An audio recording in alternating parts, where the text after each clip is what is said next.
অভ্যর্থন। আমি নরসিংদী জেলার একজন ক্ষুদ্র ছাত্রনেতা হিসেবে আমি সেই নরসিংদী থেকে ছুটে এসেছি। যেখানে অন্যায়, যেখানে অপরাধ, সেখানেই ছাত্ররা জাগ্রত হবে, এটাই আমাদের প্রত্যাশা। এই প্রত্যন্ত চরআরানিয়া সুনামধন্য এলাকা, মানুষ কৃষিজীবী, শ্রমজীবী, প্রবাসীদের এলাকা হিসেবে সবার সুপরিচিত।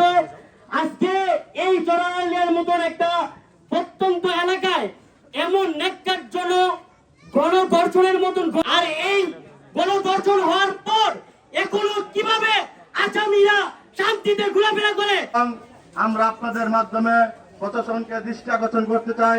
আমরা আইনের প্রতি শ্রদ্ধাশীল, আমরা আইনের প্রতি শ্রদ্ধাশীল বলতে চাই আপনারা অতি প্রিয় চরআরানিয়া ইউনিয়নবাসী, দুইজন ছাত্রের নির্যাতনের প্রতিবাদে আজকের এই শান্তি এবং কোন ধরনের উস্কানিমূলক কথা বলা যাবে না। শুধুমাত্র অপরাধীদের শাস্তি নিশ্চিত করার জন্য এবং অপরাধীদের দ্রুত গ্রেপ্তারের জন্য আজকে আমাদের এই মানববন্ধন।